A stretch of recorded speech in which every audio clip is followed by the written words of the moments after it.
Hello and welcome to my YouTube channel.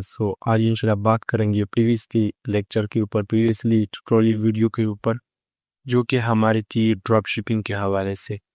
उसमें हम लोगों ने ज़्यादातर चीज़ों को कैप्चर किया हुआ है, ज़्यादातर चीज़ों को हम लोगों ने इसको डिस्कस किया हुआ है प्रीवियसली वीडियो में। अगर किसी बंदे को ये पता नहीं कि वो ड्रॉप शिपिंग क्या होता है और बिजनेस के कितने मॉड्यूल होते हैं और कौन कौन से हम लोगों को कितने पैसे से चल शुरू किए जा सकते हैं, ड्रॉप शिपिंग के लिए कौन कौन सी चीज़ों की ज़रूरत होती है, ड्रॉप शिपिंग के कौन कौन से फ़वाइद और कौन कौन से नुकसान है, तो इसके ऊपर एक मैंने फुल कम्पैक्ट ट्यूटोरियल बनाया हुआ है जो कि मेरे इसी चैनल के ऊपर मौजूद है।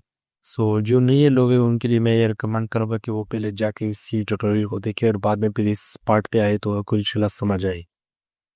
तो बात करते हैं प्रीवियसली वीडियो में जिस तरह के हम लोगों ने बताया कि हम लोगों ने ड्रॉप शिपिंग के ऊपर एक वीडियो बनाई हुई है, तो उसको आप आगे नेक्स्ट लेवल पे ले जाने के लिए सबसे पहले मैं यहाँ पे आप लोगों को ये बताना चाहूँगा कि ड्रॉप शिपिंग आजकल बहुत ज़्यादा लोग कहते हैं कि ये डेड मॉड्यूल है, लेकिन मैं समझता हूँ कि अगर आप इसको सही राइट डिसीजन करते, राइट वे पे इसको लेके जाते, तो ये भी आजकल बहुत ज़्यादा ट्रेंडिंग में और हमेशा रहेगी।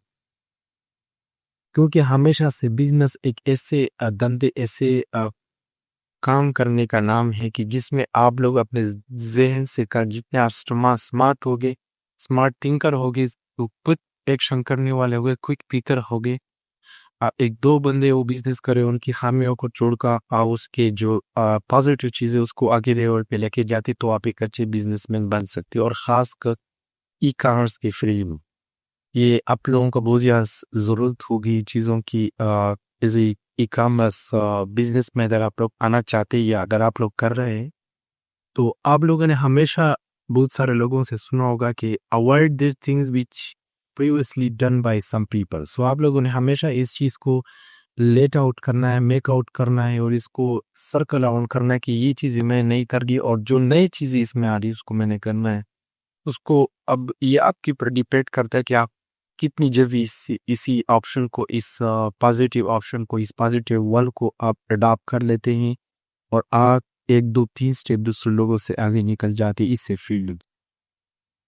अब आज बात करते हैं HHS ड्रॉप शिपिंग की एक वेबसाइट है जो कि पाकिस्तानी है। तो मैं समझता हूँ कि इसके ऊपर मैं एक फुल वीडियो बनाऊंगा, उसको साइन अप से लेकर सारी चीज़ें मैं बताऊंगा। कुछ उसमें ऐसे चीज़ें हैं क्योंकि बहुत ज़्यादा लोग इसके बारे में बात भी कर रहे हैं। आप लोग यूट्यूब पे सर्च करेंगे तो बहुत ज़्यादा लोग इसको बात भी कर रहे हैं कि इसकी रजिस्ट्रेशन में हम लोग को बहुत ज़्यादा तकलीफ आनी पड़ती है और बहुत ज़्यादा 100 में से 90 अकाउंट वो एक्सेप्ट नहीं करते हैं। तो उसके कुछ तरीक़ेकार ज़रूर होगी जो इन्होंने ये रजिस्ट्रेशन के बारे को इतना सख्त किया हुआ है, तो इसके कुछ असूल होंगे। अगर आप उस असूल पे चलते तो कोई भी चीज़ आप लोगों के लिए इतनी मुश्किलात नहीं पैदा कर सकती है, मेरा मानना है। अब यहाँ पे हम लोग बात करते हैं ओबेरलॉय, OBERLOI, oberloy.com, जो कि ड्रॉप शिपिंग वेबसाइट है। मुझे लगता है कि वर्ल्ड में ये जो टॉप 20 में है इसमें आता है, क्योंकि आप लोगों को पता होगा कि कुछ ऐसे बेस सीजर ड्रॉप शिपिंग, सब ड्रॉप शिपिंग और ऐसे और भी अकाउंट वो कॉर्नर्स के साथ जो कि रिलेट करते हैं या इन अमेज़न पे भी कुछ करते हैं, लेकिन इतना नहीं वो उसको प्रमोट करते हैं।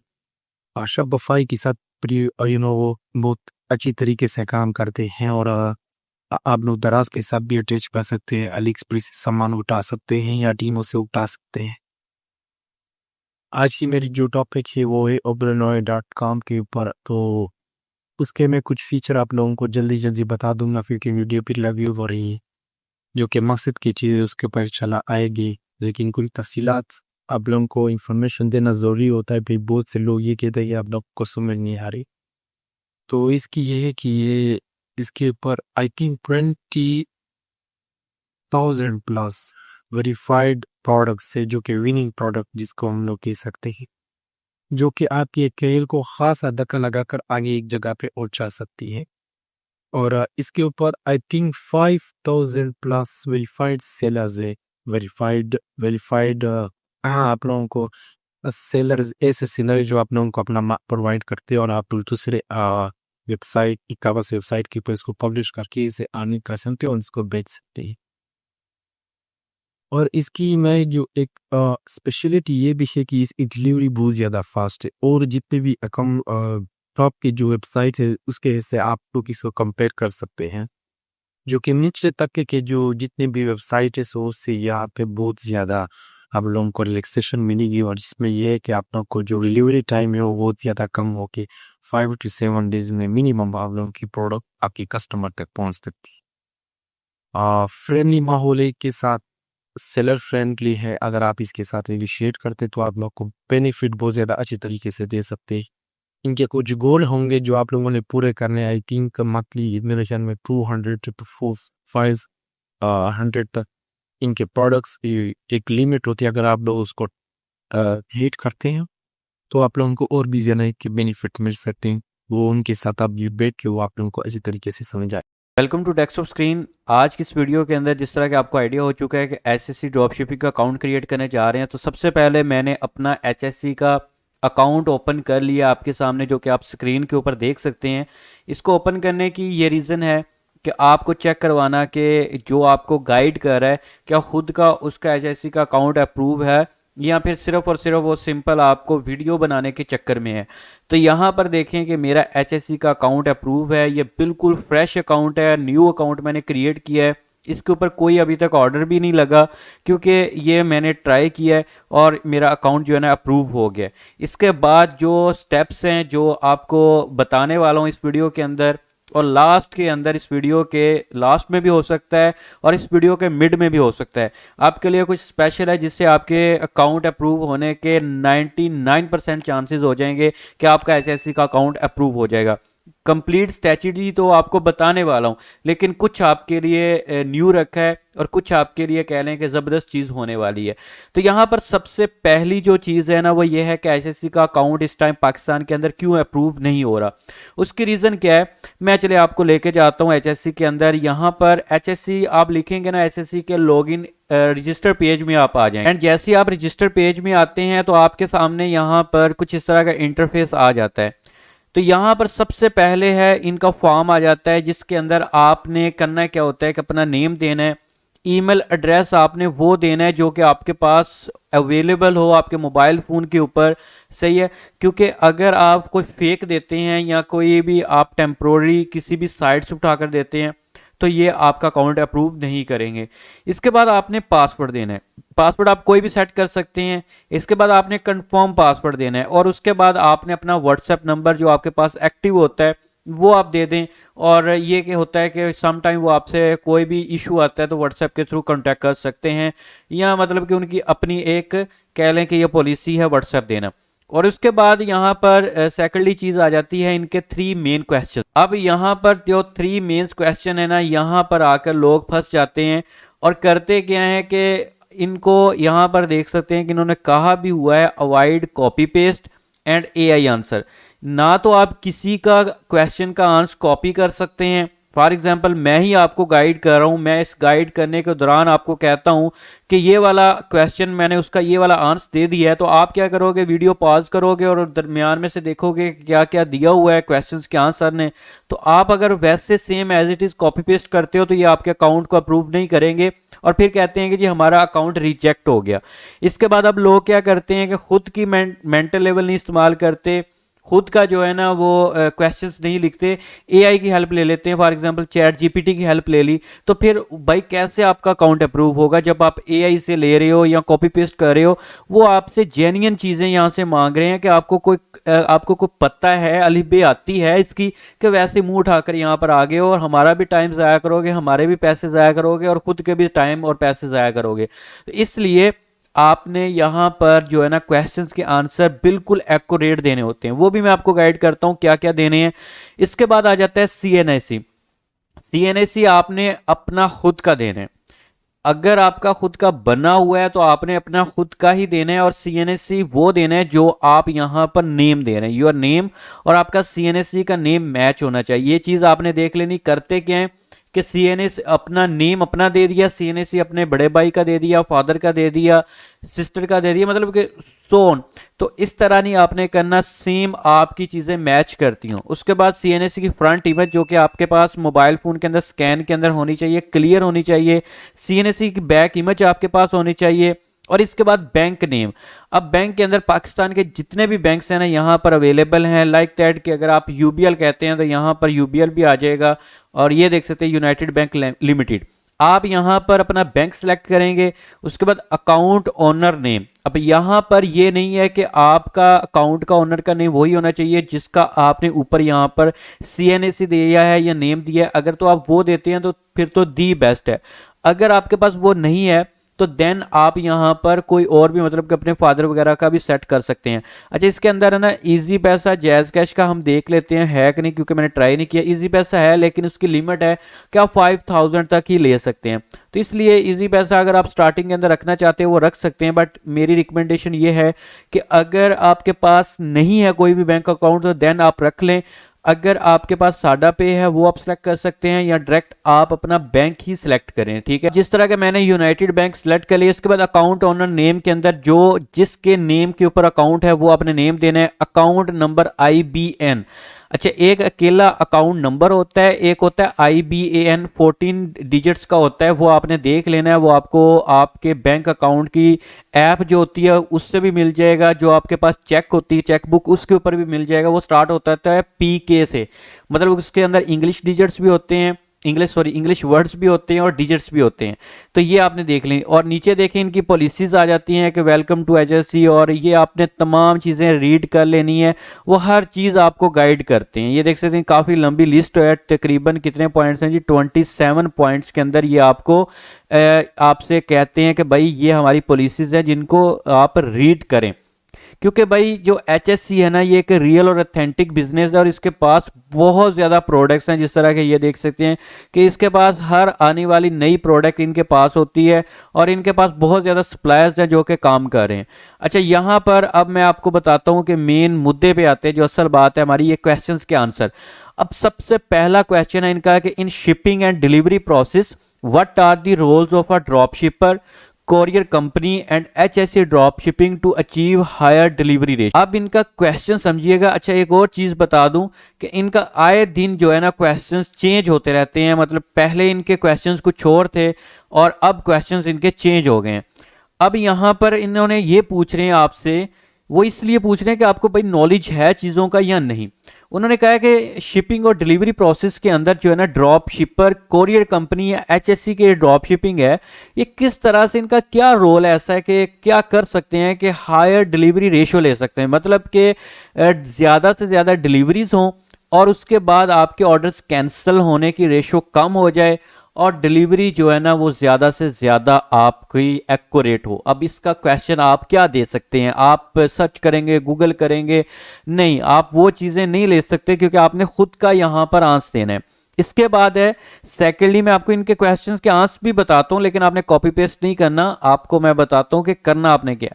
सेकंड नंबर पे क्वेश्चन है कि in case of a failed or late delivery how will you investigate the actual cause या रीजन, कि अगर आपकी डिलीवरी लेट हो जाती है या फेल्ड हो जाती है उसकी इन्वेस्टिगेशन आप किस तरह से कर सकते हैं कि इसमें मसला अब आया कहां पर है, कि ड्रॉप जो कोरियर कंपनी है उसकी तरफ से मसला आया है या कस्टमर ने कोई कस्टमर की तरफ से आया। तो आप क्योंकि देखें अगर आप कोरियर सर्विस वाले से बात करेंगे वो अपनी बात सुनाएगा, अगर आप कस्टमर से बात करेंगे वो अपनी बात सुनाएगा, तो आप किस तरह से इन्वेस्टिगेट कर सकते हैं कि झूठा कौन है।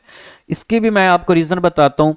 एंड इसके बाद है जी please explain step by step how are you planning to run your e-commerce business with HSC drop shipping, avoid copy paste. हर क्वेश्चन के साथ उन्होंने ये लिखा है कि अवॉइड करना है कॉपी पेस्ट। अब इसमें उन्होंने ये कहा कि भाई हमें स्टेप बाय स्टेप बताओ कि आप किस तरह से ई-कॉमर्स का बिजनेस रन कर सकते हो HSC ड्रॉप शिपिंग के अंदर, आपके पास क्या स्ट्रेटजीज हैं। ये तमाम 3 क्वेश्चन है सिर्फ, और इन 3 क्वेश्चन में आकर हर बंदा मार खा जाता है और HSC का अकाउंट रिजेक्ट हो जाता है। अल्हम्दुलिल्लाह जो भी आज तक अकाउंट मैंने दिए हैं फर्स्ट ट्राई के अंदर अप्रूव होते हैं। उसकी रीज़न क्या है कि आपको इन चीज़ों का नॉलेज होगा तो आप ये कर सकते हैं, एक आम बंदा नहीं कर सकता। अब मैं इनके क्वेश्चन के आंसर देता हूँ आपको।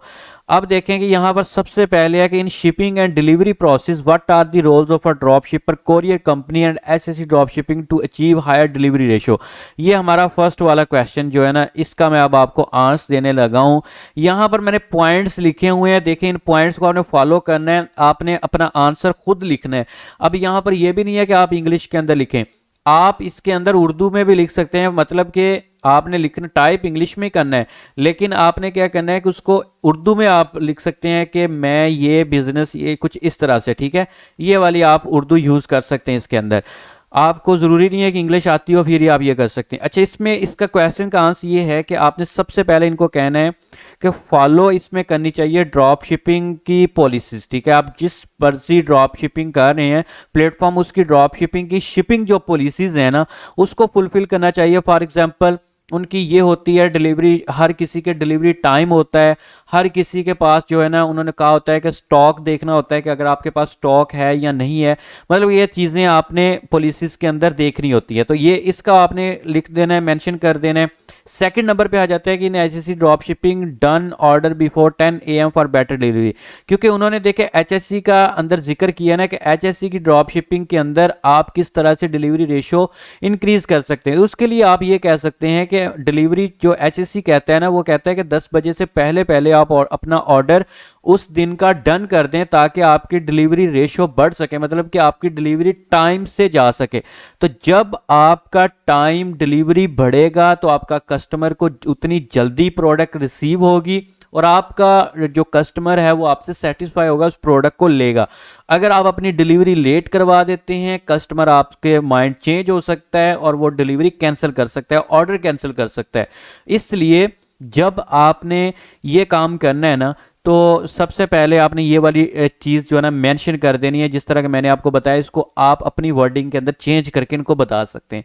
थर्ड नंबर पे आपने इनको ये रीज़न देनी है कि placing the order first contact with their customer done all details like address etcetera. उनको ये बताना है कि ऑर्डर प्लेस करने से पहले ये पॉलिसी होनी चाहिए कि आप अपने ऑर्डर, अपने जो कस्टमर है उससे कांटेक्ट करें, उससे ये कंफर्म करें कि वाकई आपने ऑर्डर किया है और उससे बताएं, उसका एड्रेस कंफर्म करवाएं और उसके बाद आप उसको ये कहें कि इंशाल्लाह आपको 2 से 3 दिन के अंदर अंदर डिलीवर हो जाएगा।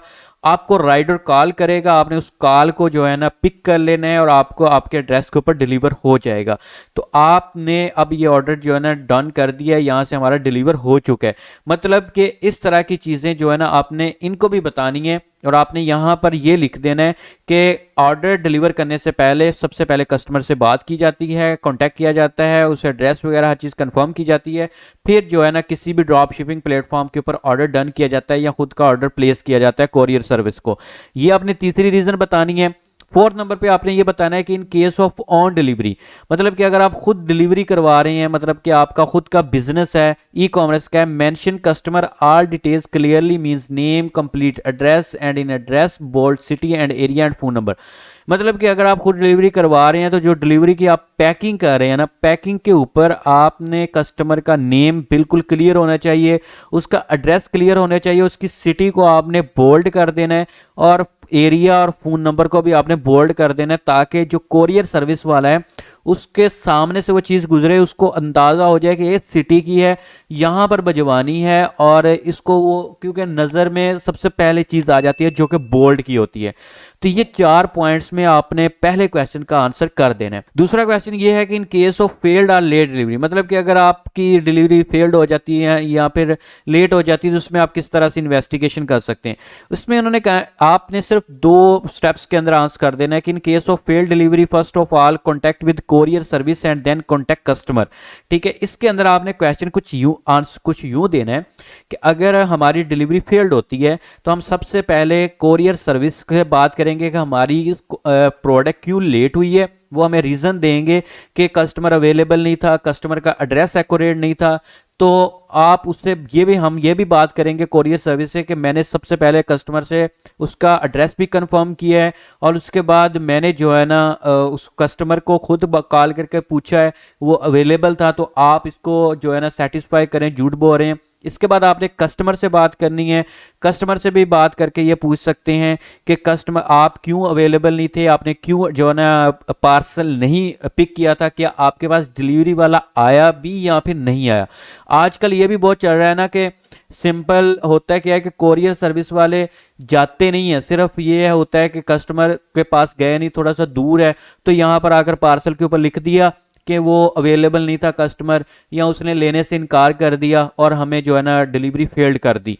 तो आपने ये चीज़ मेंशन कर देनी है कि कोरियर सर्विस वाले भी फ्रॉड कर सकते हैं। वो इस तरह इन केस के अगर वो कहीं भी कस्टमर से थोड़ा सा उनकी रेंज से बाहर है तो वो क्या करते हैं, डिलीवरी करने के बगैर ही वो ऊपर पार्सल के ऊपर मेंशन कर देते हैं कि डिलीवरी उनकी नहीं हुई, कस्टमर ने आगे रिसीव ही नहीं किया या कस्टमर का माइंड चेंज हुआ।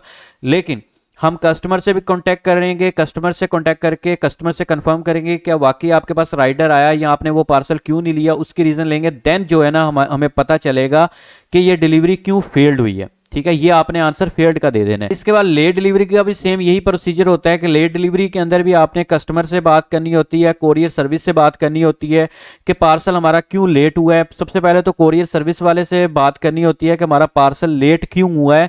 इसमें सॉरी कस्टमर से तो बात ही नहीं करनी होती, सिर्फ और कोरियर सर्विस वाले से बात करनी होती है कि हमारा पार्सल क्यों लेट हुआ है। ठीक है, और पार्सल लेट होने की वजह क्या है, वो आगे से रीज़न देगा कि सर पार्सल जो है ना एड्रेस कस्टमर का ठीक नहीं था, या कस्टमर हमारी आउट ऑफ रेंज में था, या फिर कस्टमर अवेलेबल नहीं था। तो इसमें आपने दोनों से ही कांटेक्ट करना है, कस्टमर से भी और उसके बाद आपने इनसे कोरियर सर्विस वाले से भी। देन आपको दोनों की बातों से अंदाजा हो जाएगा कि कौन झूठ बोल रहा है और कौन सच है, मतलब कि आपकी इन्वेस्टिगेशन क्लियर हो सकती है। ठीक है, इस तरह से आपने इसका भी आंसर अपने वर्डिंग के अंदर चेंज करना है। अच्छा, ये चीज़ें जो मैं आपको बता रहा हूँ ये सिर्फ स्टेप्स बताएं, आपने सेम इन स्टेप्स को कॉपी पेस्ट नहीं करना। मैं बार बार ये कह रहा हूँ, मैं आपको जो चीज़ें एक्सप्लेन कर रहा हूँ ना साथ साथ आप उनको भी माइंड में रखें, वीडियो रिवाइंड करके देख लें कि मैं क्या कह रहा हूँ और आपने इसको अपनी लैंग्वेज के अंदर घुमाकर इसका जवाब देना है। ठीक है, लेकिन चीज़ यही होनी चाहिए आपकी। इसके बाद है जी लास्ट नंबर पे कि please explain step by step how are you planning to run your ecommerce business with SSC drop shipping. ठीक है, अब वो ये पूछ रहे हैं कि हमारी स्ट्रेटजी क्या है, आपकी प्लानिंग क्या है कि इस बिजनेस को रन करने की। उसको बताना है कि I have 1 year experience in this business, how to deal customers. आपने ये उसको लाजमी बता देना है कि 1 year experience, 6 month experience, 4 month experience. ठीक है, ये आपने लाजमी अपना एक्सपीरियंस बता देना है, बस मेंशन कर देना है, बेशक आपका है या नहीं है। ठीक है, ये आपने चीज़ लिख देनी है। उसके बाद उसको बता देना है कि I have my own Shopify store and Facebook page. ठीक है, फॉर सेटिस्फाई द कस्टमर। तो ये चीज़ लिखने के बाद आपने साथ अपने फेसबुक पेज की नहीं देनी बल्कि शॉपिफाई स्टोर की लिंक दे देनी है, ताकि अच्छा शॉपिफाई पेज की लिंक आपने वो देनी है जब आपका स्टोर डिज़ाइन हो, उसके ऊपर प्रॉपर डोमेन लगी हो, और थर्ड नंबर पे उस डोमेन जब ये सारा कुछ हो जाए, डिज़ाइन हो जाए, उसके ऊपर कोई 2 से 3 आपने प्रोडक्ट खुद से ऐड कर लेनी है। बेशक आप उसकी ऐड रन करें या ना करें, मैं ऐड की बात नहीं कर रहा, मैं ये बात कर रहा हूँ कि उसके ऊपर 2 से 3 प्रोडक्ट्स आपने लाजमी ऐड रखनी है ताकि इनको पता चले कि भाई बंदा इस स्टोर के ऊपर काम कर रहा है ऑलरेडी। तो इसलिए आपने उसका लिंक शॉपिफाई का यहाँ पर दे दें, मतलब आपकी डोमेन यहाँ पर मेंशन कर देनी है। इसके बाद ये वाला क्वेश्चन का आंसर भी हो गया। एंड इसके बाद थर्ड नंबर पे है कि I have 1 year experience in Facebook ads from last 1 year I have completed many orders through Facebook ads. ठीक है, उनको ये भी बता देना है कि मेरे पास फेसबुक एड्स का 1 साल का या 6 माह का एक्सपीरियंस है, मैं इसके थ्रू ऑलरेडी ऑर्डर्स कंप्लीट कर चुका हूँ फेसबुक एड से, तो लिहाजा मैंने फेसबुक के लिए एक अलग बजट सेट किया होता है और अलग एक मार्केटिंग स्ट्रेटजी होती है मेरी, और मैं फेसबुक के एड्स के थ्रू और टिकटॉक एड्स के थ्रू जो है ना लेकर आता हूँ ज़्यादा कस्टमर्स। तो ये मेरी एक स्ट्रेटजी इसकी इसी के अंदर। एंड फोर्थ नंबर पे आपने दे देना है जी my business strategy is pick low price new product and then set handsome margin on it, target related audience because return ratio is reduce. मतलब कि ये मेरे कहने का मतलब ये है कि आपने इनको ये बताना है कि मेरी बिजनेस की स्ट्रेटजी ये होती है कि मैं लो बजट प्राइस जो है ना वो प्रोडक्ट उठाता हूँ जो कि नई आई हो मार्केट के अंदर और उनकी प्राइस भी कम हो और उनके ऊपर अच्छा खासा मार्जिन भी मिले, और उसको रिलेटेड टारगेट ऑडियंस में करता हूं ताकि रिटर्न रेशो कम आए। और आपने ये भी मेंशन कर देना है कि पाकिस्तान के अंदर रिटर्न रेशो जो है ना इस टाइम हाईली 20% है, ठीक है, 20% रिटर्न रेशियो है। लेकिन हम जो है ना लास्ट 1 ईयर से मैं ये काम कर रहा हूँ, तो रिटर्न रेशियो को कम करने के लिए मेरा जो रिटर्न रेशियो आता है वो मैक्सिमम 10% या 12% मेरा रिटर्न रेशियो होता है। इसलिए क्योंकि मैं कस्टमर से सबसे पहले उसको कंफर्म करता हूँ कॉल करके, ये चीज़ें आपने मेंशन करनी है, कॉल करके कंफर्म करता हूँ और उसके बाद उसके तमाम डिटेल्स, एड्रेस वगैरह हर चीज़ कंफर्म कर लेता हूँ। सम टाइम ये होता है कि कस्टमर आउट ऑफ रेंज हो जाता है या कोरियर सर्विस की वजह से हमारा पार्सल डिलीवर नहीं होता, या सम टाइम इस तरह से होता है कि कोई भी वीकली कोई छुट्टी आ गई, हॉलीडे है, या इसके अलावा जो है ना कह लें कि मुल्की हालात की वजह से, तो इस वजह से कुछ इस तरह के मेजर इशू की वजह से हमारी रिटर्न रेशियो ज़्यादा आते हैं, मतलब कि 10 to 12% पे गए हैं। लेकिन ज़्यादा जो है ना हमारे रिटर्न रेशियो 5 to 10% ही रहते हैं। मतलब कि इस तरह से आपने इनको बात को मेंशन करना है। जब आप ये सारे क्वेश्चंस के एक्यूरेट रिजल्ट आप आंसर करते हैं, मतलब कि आपको तसल्ली हो जाए कि यार वाकई मैंने सारा कुछ सही से दे दिया है, इसके बाद आपने लास्ट के अंदर इसी क्वेश्चन के जो लास्ट है ना, ये वाला जो आपको बताया क्वेश्चन है लास्ट वाला, एक्सप्लेन करें बिजनेस स्ट्रेटजी के आंसर करने के बाद आपने इसके लास्ट के अंदर आना है और यहां पर आपने बता देना है रेफरेंस, लिखना है रेफरेंस। इसी तरह I am a student of Chashmish Tech YouTube channel. सारा कुछ एक्यूरेट करने के बाद, ये नहीं है कि ऊपर आप अपने पास से अपनी फिलॉसफी छोड़ें और नीचे अगर ये लिखते reference I am a student of Chashmish Tech YouTube channel, मेरा भी नाम बदनाम आपने नहीं करना खुदा के लिए। मैंने उनसे ये कांटेक्ट किया है कि अगर कोई मेरे रेफरेंस से कोई भी आता है स्टूडेंट, तो उसके लिए ये होता है कि कुछ लोगों का जो अकाउंट अप्रूव होने के 4 से 5 दिन लग जाते हैं। लेकिन जब वो तमाम चीज़ें चेक करते हैं कि उनके क्वेश्चंस के आंसर एक्यूरेट हैं, तो फिर वो जब ये रेफरेंस देखते हैं कि YouTube channel Chashmish Tech YouTube channel से ये बंदा आया है, तो उसके जो है ना चांसेस बढ़ जाते हैं, 90% हो जाते हैं। और उनके डिलीवरी उनका जो अकाउंट अप्रूव होने के वो तकरीबन 1 से 2 दिन के अंदर अंदर वो अकाउंट अप्रूव हो जाता है, अगर आपके क्वेश्चंस के आंसर एक्यूरेट हैं। अगर क्वेश्चंस के आंसर एक्यूरेट नहीं है, बेशक आपने रेफरेंस भी दे दिया, अकाउंट रिजेक्ट होगा। मुझे मत कहिएगा कि सर आपका रेफरेंस दिया और अकाउंट मेरा रिजेक्ट हो गया, ठीक हो गया। ये तमाम चीज़ें माइंड में रखते हुए आपने अपने तमाम क्वेश्चंस के आंसर देने हैं एंड इसके बाद आपने ये तमाम चीज़ें फिलअप करनी है। नीचे आना है, नीचे आने के बाद आपने I have a read and accept terms के ऊपर क्लिक करना है एंड रजिस्टर के ऊपर क्लिक कर देना है। बस इतना काम आपने करना है और करने के बाद आपका अकाउंट जो है ना उनके पास पेंडिंग में चला जाएगा। वो जब देखेंगे, रिव्यू करेंगे, उसको अप्रूव करना हुआ अप्रूव करेंगे, वरना रिजेक्ट कर देंगे अगर आपके क्वेश्चंस के आंसर बिल्कुल एक्यूरेट हुए। तो होप्स हो कि आपको आइडिया हो चुका होगा कि एचएससी का अकाउंट किस तरह से अप्रूव करवाया जाता है, क्या स्ट्रेटजीज हैं। अगर ये वीडियो आपको पसंद है प्लीज़ को लाइक कर दें, शेयर कर दें। दुआ में याद रखिए, अपना रखिए ख्याल। अल्लाह हाफिज़।